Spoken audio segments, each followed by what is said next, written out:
Hallelujah. Let Lord Jesus Christ shine forth. Good morning, good afternoon, good evening, wherever you are joining us. So we are doing live stream little bit early to talk about and then get little bit updates on what's happening with Tommy Robinson. So that's why I am assuming you're all here to hear that or bring your objections, because I can see some people are quite happy that he's in prison. And I have Peter with me from Hearts of Oak. Peace of Christ be with you, Peter. How are you? It's wonderful to be with you, Hatun. It's always a joy to join you. So thanks so much for the invite. I'm well. You are very, very polite. Where is your accent from, brother? Accent from Belfast, but been a Londoner for 24 years now. So a long time. So you are face behind Hearts of Oak. Would you be kind enough and then just quickly summarize for us what is Hearts of Oak all about and what do you do before we get on what's happening with Tommy Robinson? I would love to. Thanks, Hatun. We started, it was myself and a friend, Alan Craig, started Hearts of Oak back in February 2020. And it was, we'd been involved in UKIP for 5 years.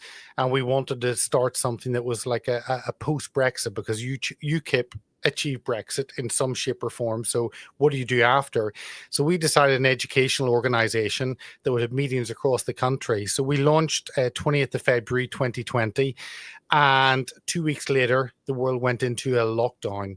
So we thought, what do we do? And we thought, well, let's maybe start doing interviews. I guess you can do interviews online.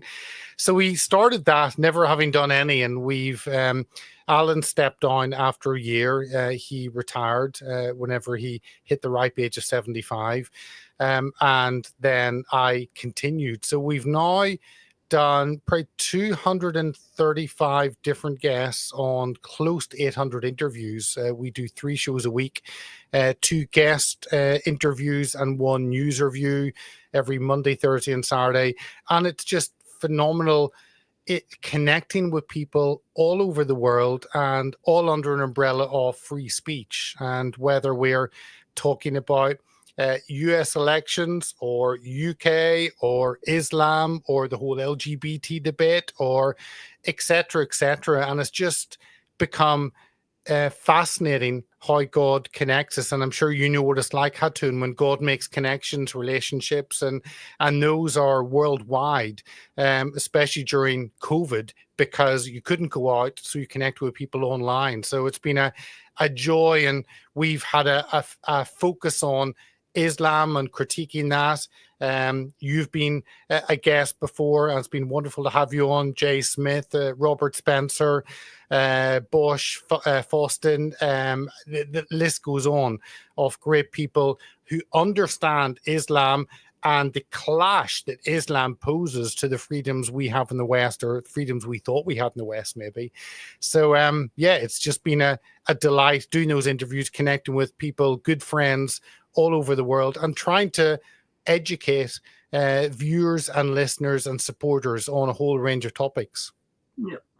Well, it's good to have a very different different channels, and then the way they do things, it's very good. And it's important that while government is handing over our freedom to certain protected people group, that there is still heartbeat somewhere in England.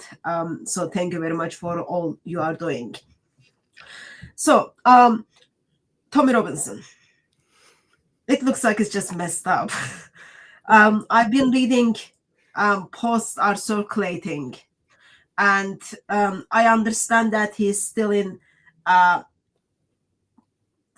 solitary confinement, and he wasn't able to make calls, he wasn't able to buy food, all these kind of things. As you kind of read it, it just makes you think something is not right. Okay, so if I remember correctly, please correct me, that he's in prison right now. Of course, Tommy Robinson is known as the one who exposed the grooming gangs. So you would expect someone who brought attention to crimes going on within decades in England. get rewarded, but currently his reward is prison. So he's in prison now, if I remember correctly, that he published, or someone published a documentary he made, which judge said he should not be publishing. And he pleaded guilty, and he's sentenced for 18 months. Did I get that correct? Do I remember that correct? Yep, he's in prison for 18 months for contempt of court because he or someone, I think it was Alex Jones actually released it. But the judge had told him, you're not allowed to release this video. It was released, and he has now been charged contempt of court and is in jail for 18 months for that crime. Okay. So he said he pleaded guilty, and then he got 18 months. And why he's in confinement? Did he did something in prison?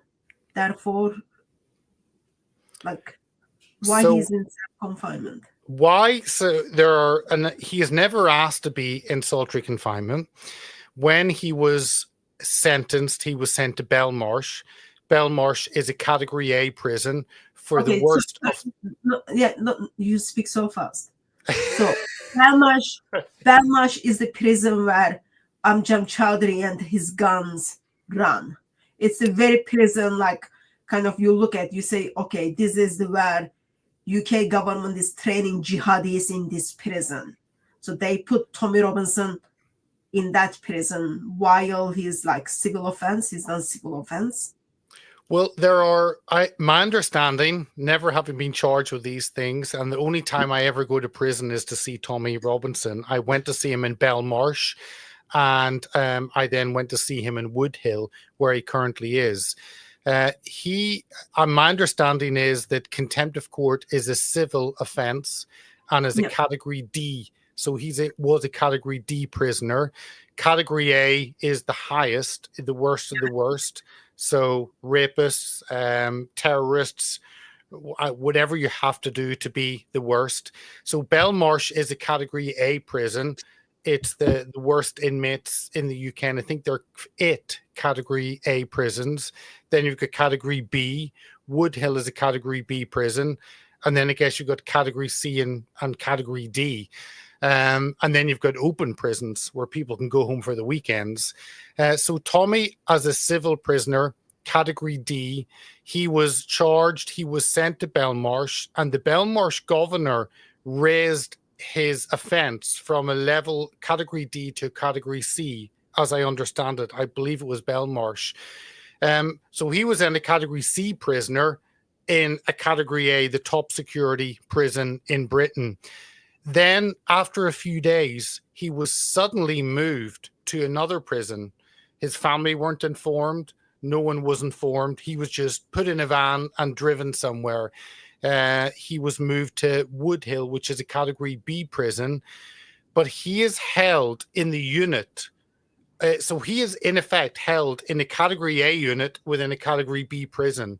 It's a segregated unit in Woodhill for the worst of the worst. And Tommy is in there because he showed a film, which the authorities have decided is the worst of the worst. Okay. So he is, yeah. So let me understand. So his crime is Category D. First, he was in Category A prison, and the governor of the Category A prison decides, okay, his crime is going to be underlined as Category C. How can she, like, is she allowed to make such a decisions? Like, why she's making that decision while it's not the judge? The prison governor decides everything within the prison. They have absolute power. They're a godlike figure within the prison, and they can decide anything they want. So whenever Tommy was convicted and sent to court, sent to jail, the judge did not say you must be in solitary confinement or you must have restrictions. All the judge said was you must serve 18-month sentence. Yep. He was then sent to Belmarsh. The governor, prison governor in Belmarsh, has absolute power and control within that prison. And the prison governor decided that his category should be moved to a C. And then after a few days, I assume the prison governor of Belmarsh had contacted the prison governor of Woodhill. This is separate from the judicial process. This is separate from any judge or any court. This is an internal, and suddenly he gets moved to that prison. He didn't request that. He didn't know it was happening. So all of this happens without Tommy's say-so, without any input. And he believed he would have been safe in Belmarsh. He had been in Belmarsh before. Actually, Julian Assange was the prisoner in Belmarsh above Tommy. And my understanding is they used to shout out and talk outside the window of Tommy's cell to Julian above him. And I went to see Tommy in Belmarsh. And suddenly he got moved to a different prison. And he is now in Her Majesty's Prison, Woodhill, and is in the close supervision unit in Woodhill, which in effect is a solitary confinement category A part within Woodhill. Okay, so I remember it was expressed that the gentleman who murdered 3 girls in Southport was in Belmarsh, and he was practicing his Islamic faith there, making sure he doesn't miss his prayers. And that information was shared with the world by Tommy Robinson. Do you think he's moved after that information is being published, because government has been very intentional to keep the murder of these 3 kids,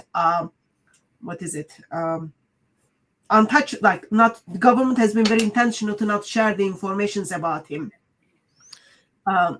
Exactly. That's how it seems. And I think the person who shared that information was Dan Wootton. Whenever Dan Wootton, the journalist, went to visit Tommy, he didn't have to sign any non-disclosure agreement that I've had to sign and many others have had to sign. So he was free to visit Tommy. He, as a journalist, but he had an interest in Tommy's story. He's not a friend of Tommy as such. So Dan Wootton had applied to go and see Tommy, had been accepted by, I guess, Tommy's family or Tommy's team. And then he went to see Tommy. Tommy shared with him that Axel Rudikapana, who is now being in jail for murdering those 3 girls in Southport, a 6-year-old, 8-year-old, and 9-year-old, that he was in that prison and that he was not in solitary confinement as Tommy was, but he was free to go around and was free to attend the mosque on the Friday, which he did each Friday. And that seemed to have caused anger within the government or within the Ministry of Justice somewhere, that they were angry this information had got out. And to me, it's, you compare, and there may be people watching, there may be people listening who maybe don't have a high opinion of Tommy. I've got to know him over 16 years, and I would stand shoulder to shoulder with him. He's certainly not perfect. He's not a Christian yet. And that's something which the viewers and listeners here can pray for, that he does come to know Christ. But he, so he was there and he shared this information, and yet he showing a film was restricted to solitary confinement. But an individual who was being charged with murder of 3 girls had full freedom of that prison and was attending the mosque. That information had not been public before.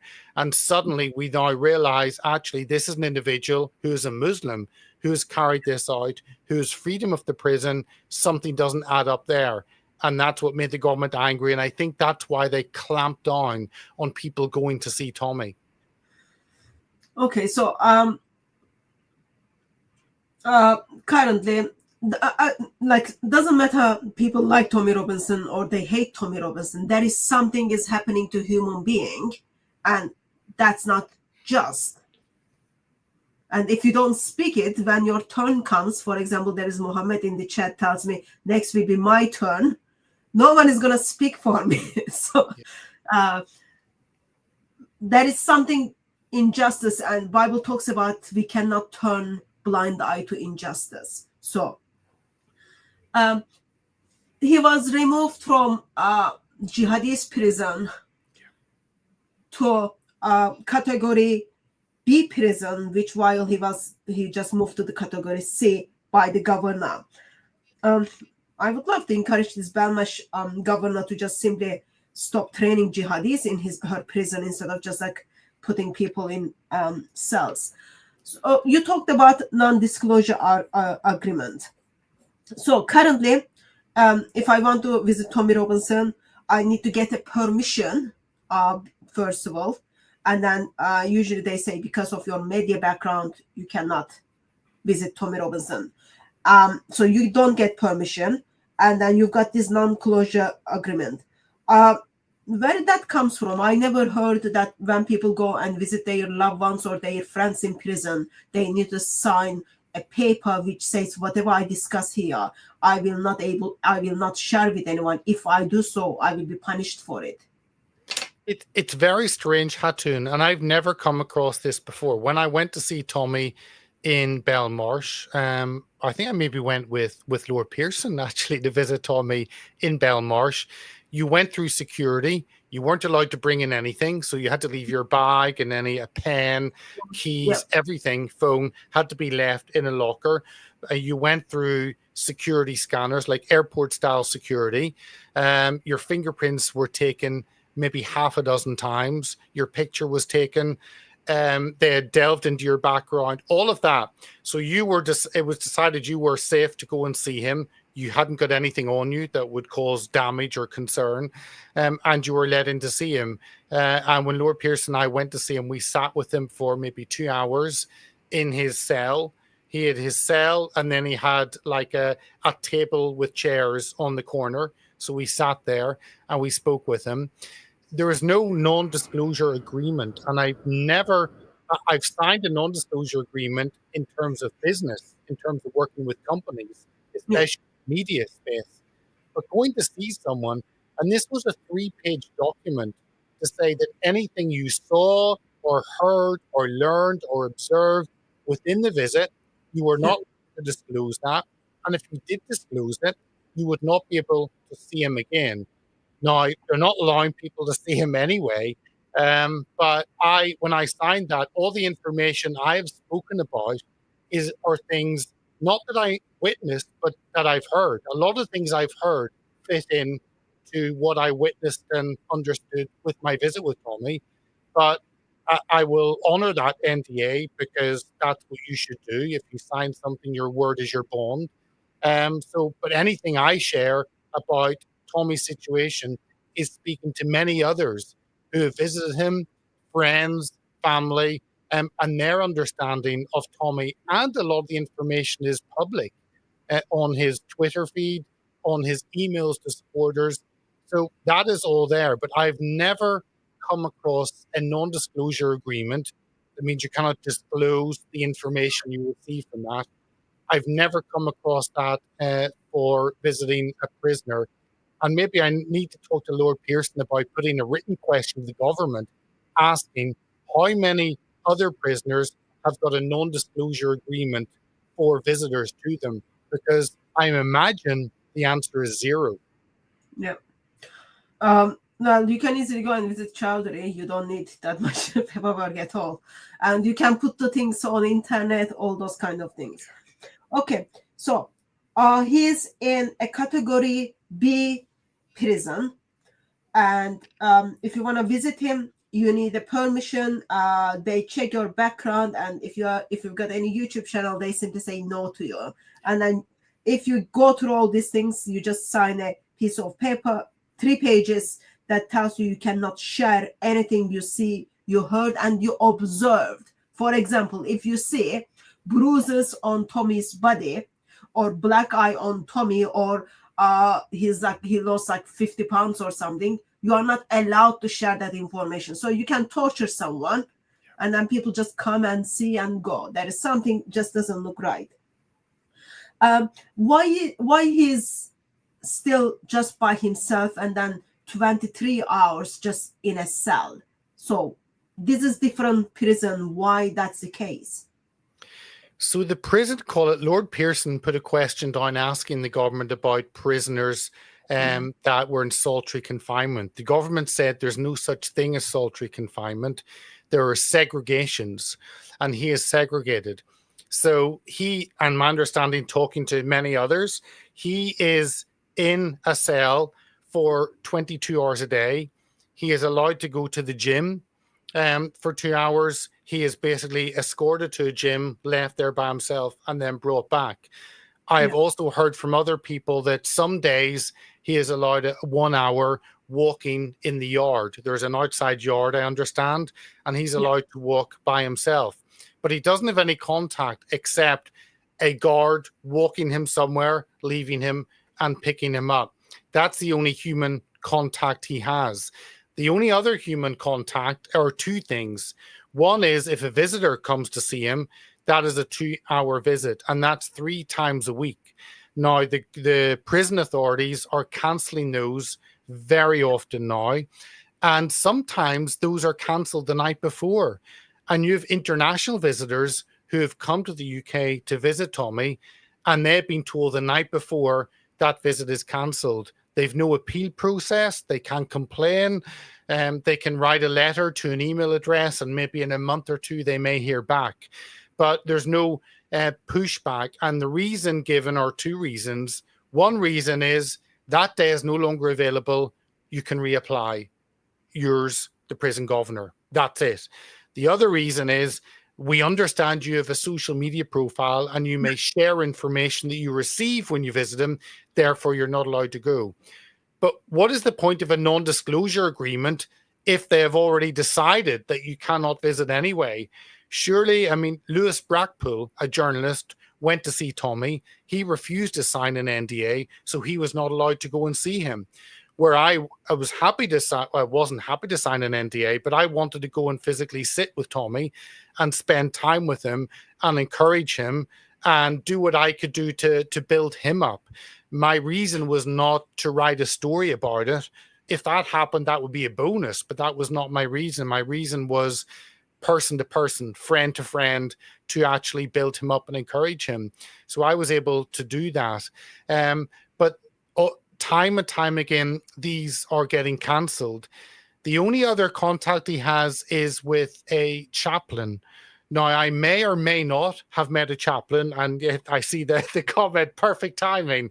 Now, I may or may not have met a chaplain there. Others have told me that he meets a chaplain who is a very, very good guy. He seems to be a strong Christian, and he regularly meets with Tommy and is going through the Bible with him. He's going through one of the Gospels of the moment, reading that and talking to him.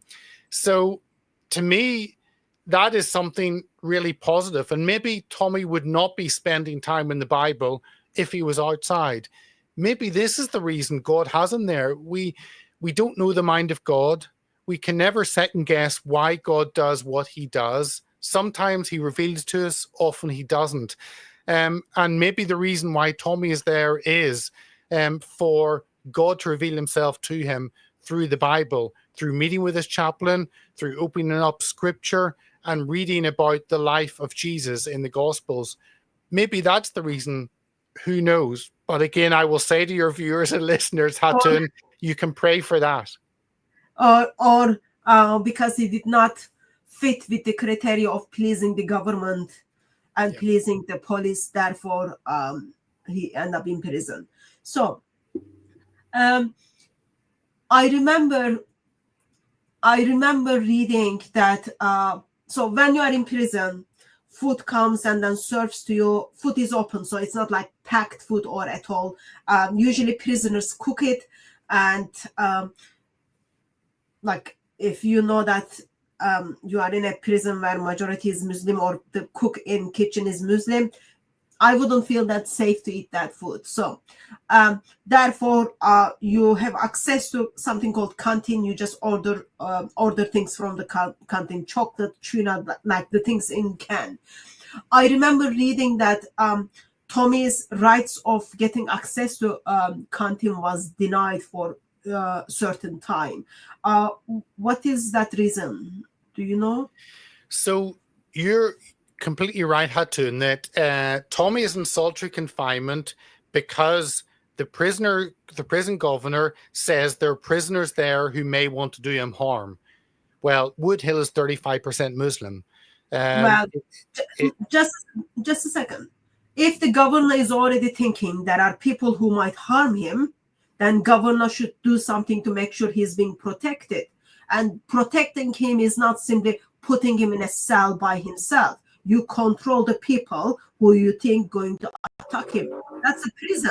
You are the governor. You are paid a lot of money to deal with those things. I find that's like very strange. Or for your own protection, you are just going to be by yourself. That's wrong every level. That's not human thing to do. Well, exactly. So, one, they claim that he is in solitary confinement, which he's never asked for, to protect him from the prisoners. But on the other side, the food, as you mentioned, is made by the prisoners. So if the people are trying to do him harm, then surely you would not allow that person to eat food that is prepared by the people who want to do him harm, because they could put something in it that would hurt him or kill him. And yet, so this is why Tommy went to the canteen or tuck shop or whatever you call it, and all he bought was tins of tuna and mackerel or sardines. He doesn't really buy anything sweet. He bought that, and he's living on tinned fish because he doesn't trust the food that's prepared by the prisoners. Now, the prison governor decided to punish Tommy and ban him from access to that food. So for a week, Tommy didn't eat anything. For a week, he had no food. And the reason they banned him from getting that food was he was on a phone call to a family member. And the family member said, oh, they have his son on the phone. So they brought in his son, this on the phone, this isn't video. They brought his son on another phone, and they put the phone with the phone so Tommy could talk to his son for 15, 20 seconds. That was regarded as breaking the rules. Even though his son is on a list of people he can talk to, my understanding is if I've agreed, Hatun, to talk to you, I can only talk to you. If you have a friend with you and you pass the phone to your friend and they talk to me for 10 seconds, that's broken the rules, and their punishment will have to happen. So Tommy's punishment for talking to his son for 15 seconds was he was not allowed to have any food for a week. That is not an appropriate response, but that was the prison's response. So for a week, he didn't eat anything. And then eventually the prison governor decided that they would be gracious enough to let Tommy once again have food and he could eat again. But it is despicable. And on the phone calls, they're all recorded and they're restricted. So if you're in a prison, you can talk maybe for 1 hour, 2 hours, different times in the day. It's fairly open, and those calls are not monitored. But for Tommy, that was restricted to maybe 30 minutes a day. And all those were listened to by someone working in the prison. So someone in the prison sits and they listen to the whole conversation and write down anything they don't like. And then they can complain. So this has been full on monitored. He's not even allowed privacy to talk to his family. And this is the prison governor, the prison authorities think this is perfectly fine. They don't have any issue with him in solitary confinement for now 132 days in solitary confinement. They don't have any concern of this, despite the fact that legally they can only keep him for 42 days in solitary confinement. Yet what happens after the 42 days? The prison director can just decide we're going to extend it. And after another 42 days, they can extend it. After another 42, there actually is no limit to how often they can extend that. So someone could be in prison for many years, and the prison director could decide they're going to be in solitary confinement for the whole of that time. Where are the rights? Abuse of power. That's abuse of power. And abuse of power is being practiced simply. I don't think any of those prison officers or the governor know what is Tommy's favorite color. So they are just judging him from what they are seeing in media, and I'm punishing him accordingly, and even crossing the boundaries, overgoing what the judge decided. Yes, the judge decides, but the prison can do whatever it wants. And there's little that the prisoner can do. So they can have him in solitary confinement. Once it passed 30 days, there needs to be a psychological evaluation. That's been done time and time again. Each psychological evaluation talks about the mental damage and emotional damage that does to the prisoner. That's ignored. And then whenever 42 days comes up, they then just keep rolling it over and keep extending that. And whenever I realize, whenever the state has you in a prison like that, they are all powerful. They hold all the cards. They can restrict your access to the world. And as you said, the person could actually be in physical harm in the jail. And yet there's nothing they can do about it, because the prison governor of that prison has absolute power and control. Now, there seems to be a difference in the prison with the normal prison guards. My understanding is Tommy has never had an issue with any of the prison guards. They're very talkative to him. They're friendly. They seem to be good people. It seems to be the governor at the top. And whether or not they're making this decision by themselves, or whether the government, the Attorney General, is leaning on the prison governor, I would expect they're being pressurized into doing this and forced to make decisions, because Tommy is a political prisoner. He was prosecuted, he was tried by the Attorney General. Therefore, it was the government directly that brought him to court, and the government were the ones who put forward the arguments for him to go to jail. So he is a political prisoner. He has been tried and convicted by the arguments and the evidence directly of the government, by the Attorney General. Do I remember correctly that our Justice Secretary is the one who stands on the Hamas terrorist marches and then supports Hamas? Nothing surprises there, as she identifies herself as practicing Muslim. So, if I remember correctly, in prisons, you can meet with the chaplain only for 30 minutes a week. When chaplain comes, because they have to see lots of people, you got only 30 minutes. So he's got chaplain he sees once a week. And then he's got these officers who passes by and then they do head counts, and then they count him, they say hi to him all, and then he's got by himself 2 hours in the gym. If I'm correct, if he's going outside an hour for walk, that will be taken from his gym hours. So he does not have human connection. I'm introvert, I don't like humans, but when you are locked in a place, you want human, you need to talk, you need to, it is essential. Even introverts would feel tortured. So how is he coping just being by himself and having lots of limitations and not free to do very basic things in jail? He had to prepare himself mentally. He was in Belmarsh, I think, for maybe 4 months. It might have been 4 months in Belmarsh. So this at the moment is an 18-month sentence. He will likely only serve 9 months, but he could serve the whole 18 months. There's nothing that will stop the government from applying the whole sentence.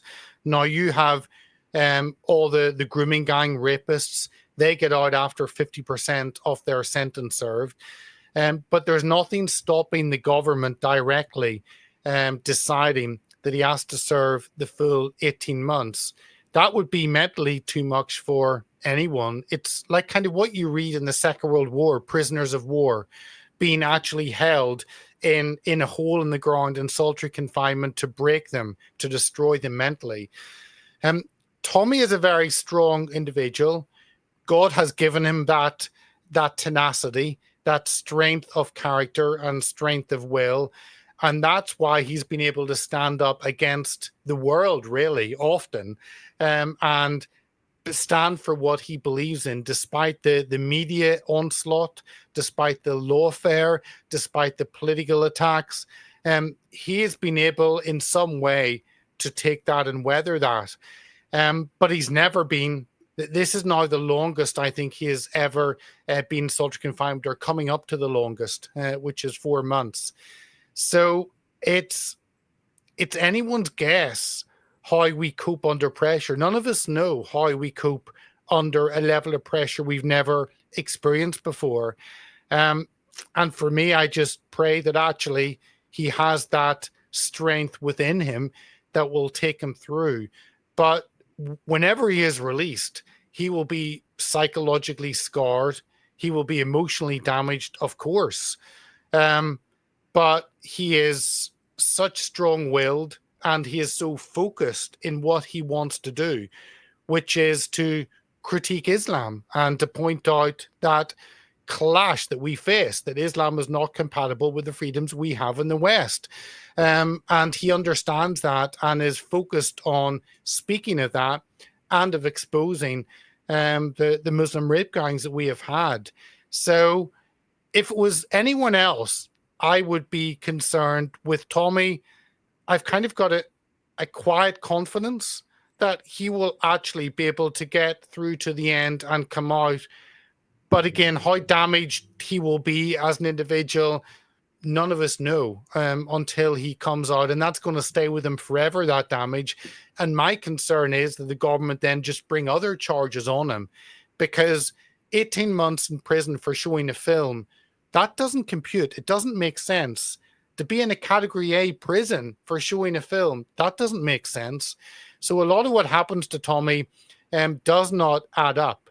And I think they will just use more and more issues to actually try and destroy. If this doesn't destroy him, they'll come up with something else. So in England, we've got now this Terrorism Act. Police can stop you at airports. They can go through all of your things, including your underwears, okay? Including your phone, all these things. Make sure you've got like strong password and you don't give your passwords. And by law, if you don't give the password they are asking you, you are charged under the terrorist offense. That process is like very ugly. The way they search you, the way they go through your things, the way they want to access your very property. Like some people don't even give their passport to their husbands or their wives. The government wants them.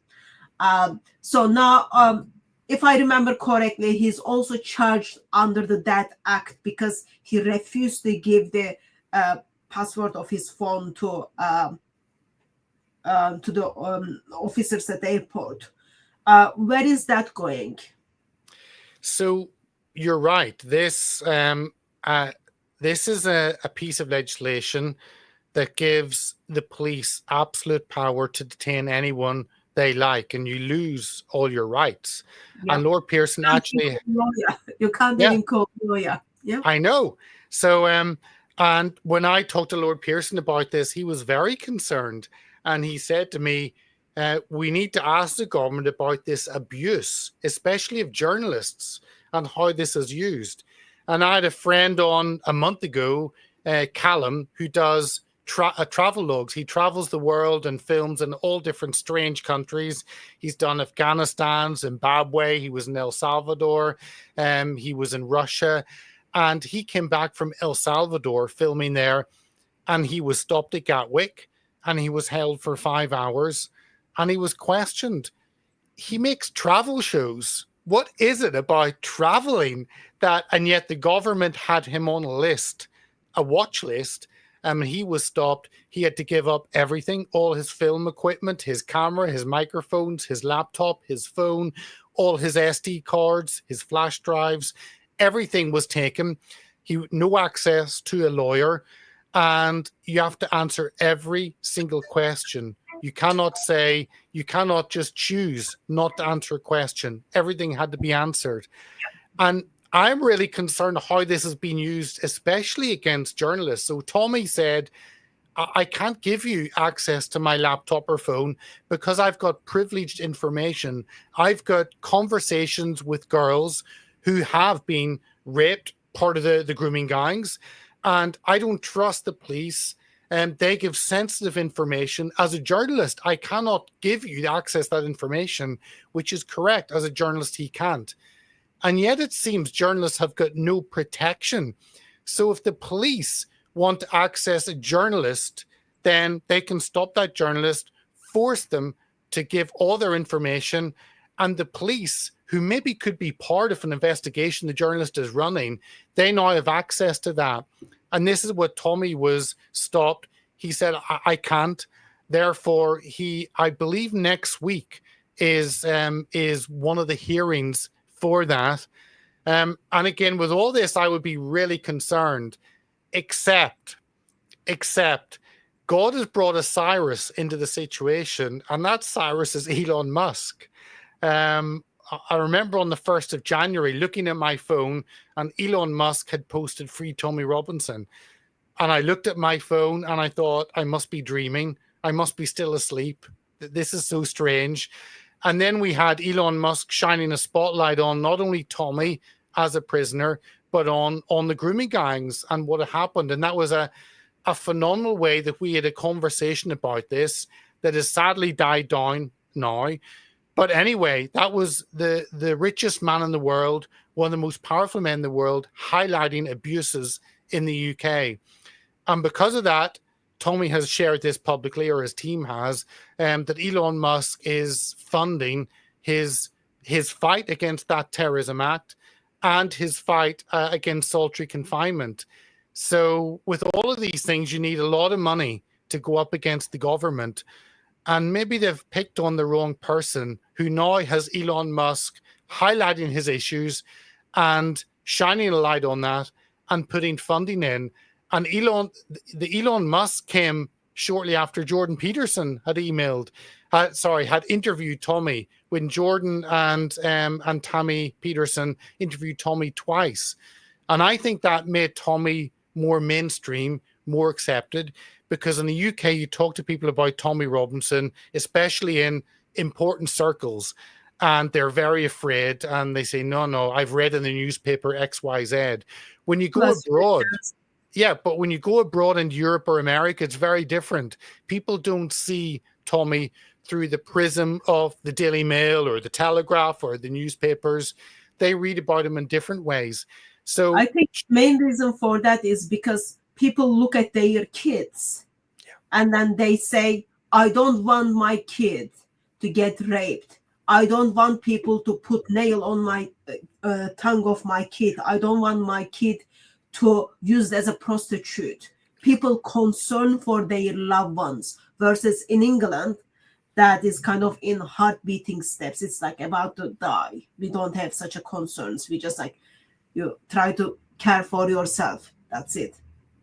No, I agree. I agree. And there's a fear of stigma, and the stigma of being called Islamophobic or racist because you speak up. And that's what was the issue that kept the whole conversation about the Muslim rape gangs actually quiet, because many police officers have said they didn't want a race riot. That was so you keep quiet, you let the abuse continue, because you decide that the young white girls that are being raped, they are less important than the Muslim Pakistani rape gangs. And the police made a decision, and no light's being shown on that. But thank God for Elon Musk and Jordan Peterson and others like that, who have actually highlighted not only the grooming gangs, but Tommy's situation. And because of that, you've got people all over the world now asking, why is an individual who showed a film in jail for 18 months? Whenever you've got members of these grooming gangs that actually go to jail for 4 years and get out after 2. This is a messed up judicial system that we have. The world can see it. Sadly, our government and still our media can't see it. I put on the screen, someone put the details of the prison of Tommy Robinson. So you can send letters to, I didn't check the things. I'm assuming it is correct information.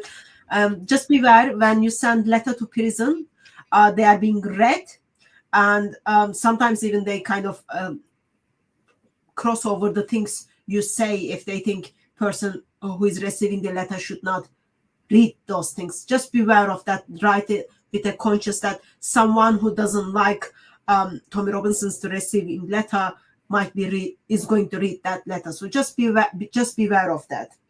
And the postcode, again, you can, if you just Google it, as I've done, it's MK4 for Milton Keynes is the area, MK4 4DA. So that's the postcode, MK4 4DA. But if you just Google Wood Hill Prison address, it will come up. And do send. All those are checked, but every few days he gets just a huge bag of letters. And the last time I know in Belmarsh, he just had all the letters all over his wall. He read them, and that will give him hope. So if you want to, I would encourage the viewers to maybe take some time, write a letter, put your thoughts, and it's one way you can support Tommy. And again, as Hatun said at the beginning, we should all be concerned, because if they come for Tommy and people won't stop the prison authorities and the police and the government, then they'll come for anyone else. So we need to draw a line and stand up for those we feel are being treated unfairly in the UK. So when you are in solitary confinement, you don't have the very basic so-called privileges like talking to others, watching TV, all those kind of things. So that means you don't have access to the books from the library you want to read as much as you can. So there will be only limited amount of the books. So it is always such a privilege that you are opening a letter, someone from who you don't even know who it is, but like there is something you can read it. Like it's very like kind of speaking to like another person, because you don't have access to other human beings. So receiving letters are very, very helpful.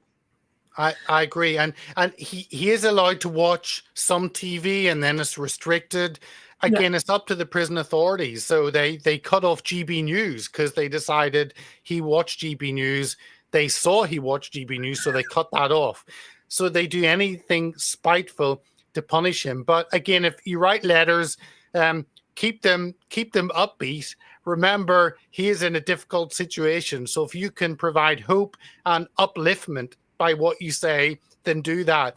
Don't complain to him how frustrating and bad it all is, and reform, and how all the fights are happening, and mass immigration. And write a letter that's positive and upbeat, and share something good with him to encourage him. Like send Psalm 23, send Bible verse, or just talk about how the weather is, how it make you feel stuff. I'm surprised to hear. I'm not surprised. I'm disappointed to hear that the governor decides which channel you can watch in prison. Yeah, that's absolute control. I know Amjam Chowdhury spends hours to do Quranic conversation, jihad conversation with people. I know how they reach out and then stream their things. Versus governor tells you what channel you can watch and what channel you cannot watch. It seems to me, this is what I think. Of course, I might be wrong. There is someone up there decides have to break that person down. You enjoy that, I'm gonna take that from you. You want to know what's happening in real world, I'm taking that from you. So you are just by yourself, wait your death. So I'm not Elon Musk. Lots of people are not Elon Musk. They don't even have like 1 of 10 million of what he has. But some of us has platforms, others don't have platforms either. What can we do besides sending him letters or emails? What are the practical things we can do in such a situation where we see a human being is simply treated unjustly? I think the first thing is you don't remain silent. We all have some kind of social media presence, whether you have 10 followers on your Facebook or 1,000 on X, or you post videos online on YouTube, or we all have that kind of online. So I think one, you can share what you come across. Share when you see a story, if you're following Tommy's X account or anyone else's, or you see a video about it, then actually just copy and paste that and maybe send it to some friends, WhatsApp it or message it to some friends. I think it's about having the conversation. And I remember when I was getting a train, this is maybe 5 years ago, I was getting a train in London and I was on my phone and I'd been messaging Tommy, and I then put my phone down. The person beside me said, "Sorry, mate, but was that Tommy Robinson, as in the Tommy?" The train was packed. I said, "Yeah, there was Tommy." He goes, "No way, you know Tommy." I said, "Well, yeah." And then he shouts over to his friend, who's like 6 people along, "This guy knows Tommy Robinson." And then they start having this loud conversation in the carriage. And you realize that there are we are told what people think. We are conditioned by the media. This is what's acceptable. This is not. That is not necessarily true. And we've seen during COVID, or even as Christians, we're told, be embarrassed about sharing your faith. Don't do it. Other people don't want to hear it.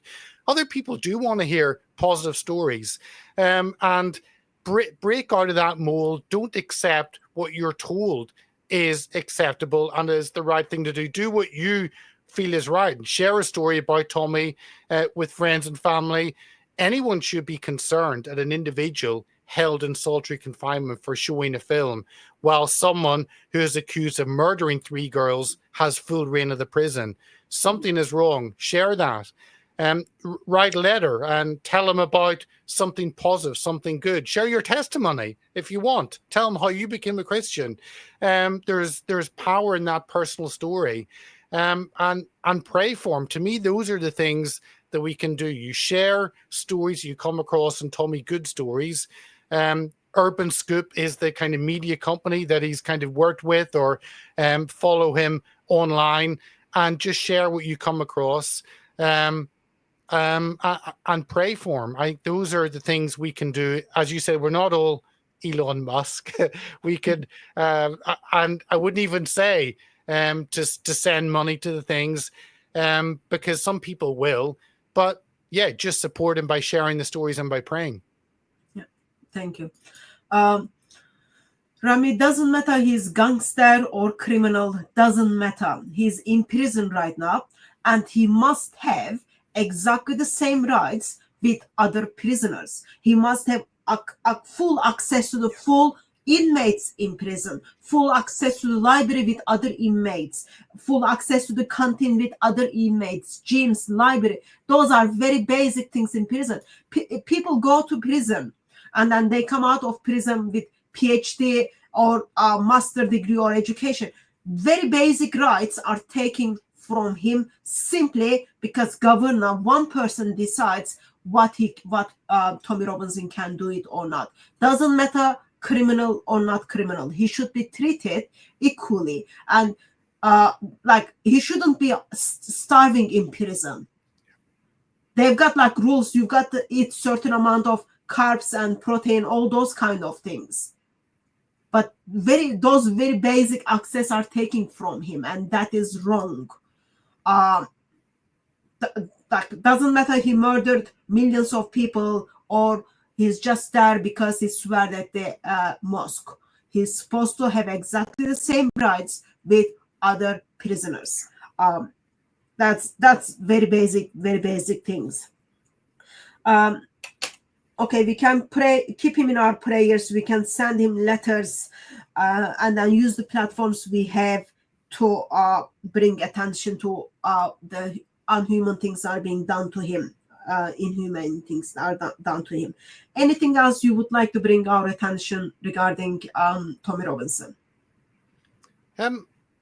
Not really. The whole story around Tommy just is so interesting.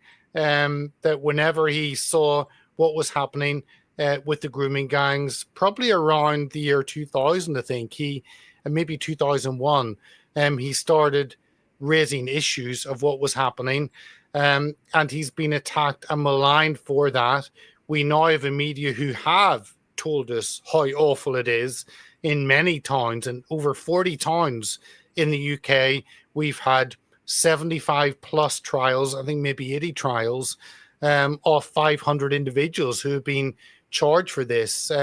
When Sarah Champion, the Labour MP for Rotherham, talks about up to 1 million girls being affected, this is a stain on on the history of Britain. Lord Pearson has talked about at least 250,000 girls. These are huge numbers. And Tommy has been willing to stand up and speak and to be subjected to huge abuse because of it. Imagine maybe you wouldn't be in that situation if many of us had been vocal on this issue, but we were told it's not acceptable, it's not polite, you don't talk about that, you'll cause offense. Tommy doesn't really worry about causing offense. He wants to do what is right. And maybe that's one thing we can learn from all of this, doing what we believe is right and not worried about causing offense. Jesus never worried about causing offense. He actually spoke the truth, whether people accepted it or not, however people received it or not. He gave it in love, but he also spoke the truth and never shied away from it. And we should want to speak truth more than we should be worried about causing offense. Thank you. Bible in the book of Amos talks quite a lot about we cannot turn blind eye to injustice. We cannot turn blind eye to injustice. Peter, thank you very much for joining me and giving us quick updates on what's happening, and also what can we do about what's happening to Tommy Robinson. Really appreciate. I will put the link to your channel in the description for people to check it out, follow you or not follow you. People have freedom to choose. We have freedom here. Some people in jails, they don't have such a freedoms we have here. So anything last words? No, Hatun, it's always a pleasure joining you. I have huge respect for you as you speak truth on Islam, despite the consequences that you have had. And you're an example, as we've talked about Tommy for an hour, you're also an example of someone who's willing to speak truth, no matter the consequences, because we're all given a role, we're all given a calling, and it's whether we accept that or not. And you have, Tommy has, and that's an example to us all to accept the calling God gives each of us. Thank you, brother. Thank you very much for joining me, as well as thank you very much everyone who joined us in the chat. By God's grace, we will see you in a couple of hours with live stream with Robert Spencer on Surah 4. God bless you all.